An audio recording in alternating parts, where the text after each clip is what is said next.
I don't know. That's just my intro. You can roll. Bodies, Bodies, Bodies is directed by Halina Reijn in her English language debut. It stars Amandla Stenberg, Maria Bakalova, Myha'la Herrold, Shui Wonders, Rachel Sennott, Lee Pace, love that guy, and Pete Davidson. I'm so sorry if I butchered any of those names. No offense. I'm in an overly apologetic mood right now. I don't know what is up with me. The concept of this movie is pretty simple. A group of Zoomers get together for a party. They start playing Bodies, Bodies, Bodies, which if you're familiar with the concept of like Werewolf and Among Us, like pretty much that same deal. But the game gets pretty real pretty fast. They find one of their friends dead, and they have to go through the dark in their house because a storm has knocked out the power and knocked out their phone service. So they are stranded, no calling 911, no looking on their phones for clues as to what's going on.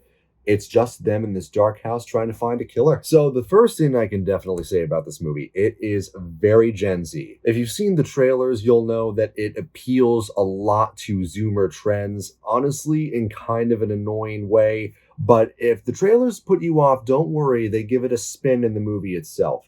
So, of course, I'm a little biased toward this movie. It's A24. I love them, and I always perk my ears especially when I find out they're making horror movies. And they brought us a lot of good stuff.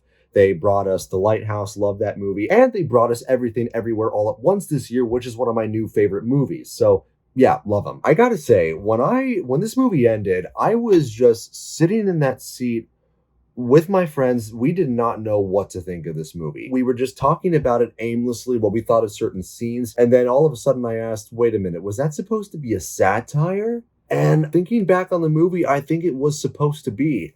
And that sort of reminds me a lot of what's funny about satire today is that, I don't know about you, but I'm used to being told when something I'm watching is satire, and they never make it plain that this is satire. You're sort of supposed to infer that. But if you go into this movie knowing it's a satire, I don't know if that's going to cheapen your experience or make it more bearable. But I don't know. I don't know. It just reminds me of how different satire has become now, and whether that is going to be a good thing or a bad thing, kind of excited to see. As you can imagine, the movie is geared mainly toward a Gen Z audience, and if you're a Gen Zer, let me say this, it is going to make fun of you a bit, but it's not mean. If anything, it is a welcoming, embracing movie to Gen Z. You know, it'll make a joke at your expense, but it'll be clear that that joke, it's good-natured, it's set out of love, it's a nice little hug. It's a nice little satirical hug. One thing I do have to warn you about this movie, you are going to have to put up with a lot of bullshit. The energy in this movie, give or take, it's either going to be an acquired taste or you're not going to acquire it at all.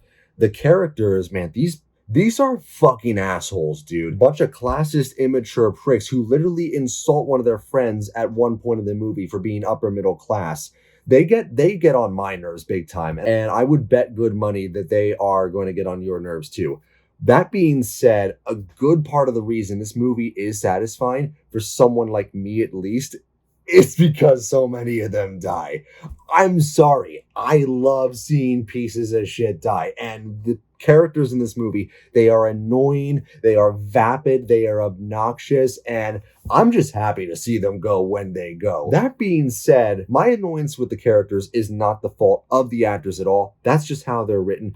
The cast is great. This whole cast is great, and there are two names I have to mention especially. Amandla Stenberg is great. She's a drinker, she's a drug addict, and I think they say at one point in the movie that she has like a personality disorder or something. She can go from hot to cold in a second, and like there are so many points in the movie where she is just like dead-eyed, completely like, you can't tell if it is a poker face or if she's dissociating. She leaves you guessing, and Amandla does such a great job handling that. But the performance I was so happy with was Maria Bakalova as the lead character. And if you recognize that name, I knew this actress from somewhere, dude. I looked up the cast. She was Borat's daughter in Borat 2. And good God, I am so happy that Hollywood did not sleep on this woman. She was incredible in Borat 2, one of the bravest performances I've ever seen from any actor ever. And again, I cannot say how happy I am to see her get more work. But don't think just from what I say there that she turns out to be a one-trick pony. She's great in this movie. Like, she sort of plays the nice girl, if you will, but with sort of a spin. You can tell she's uncomfortable. You can tell that there is some trauma there, that she doesn't really fit in with this crowd. But there are certain points in the movie where you think that this just might make her dangerous. And those are definitely the character's more interesting points. The cast is great. These actors do such a good job playing the characters that they are supposed to play. But again, these characters are really obnoxious and vapid, and they are supposed to be that way, yeah.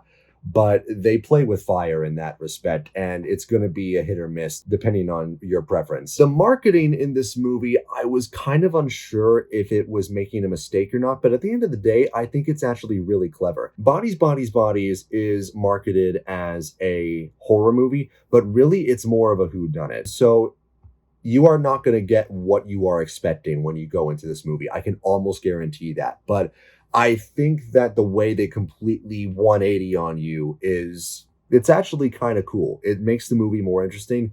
That being said, how does it fare as a whodunit?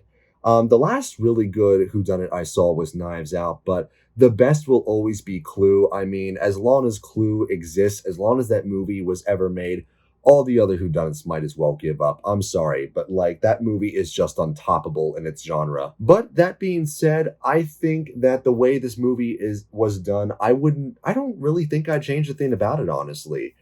I am interested to see how future audiences see this movie, because at the end of the day, entertainment is meant to be a time capsule. The ending of this movie, like, of course I cannot spoil things, but it has a very Lord of the Flies feel to it. Of course, like, reception to Lord of the Flies was mixed too, but there's a reason that book is still talked about. Like, I think that this movie could be a cult classic. I hate saying this. I don't really know what to think of this movie. Like, I'm gonna have to see how it grows on me. Like, whether it grows on me in a good way or a bad way. So what do I say when I take this movie out of the oven? Put it on the crisp meter. I'd say I'd give it a ... What the fuck did I just eat? Might be interesting. Might try it again.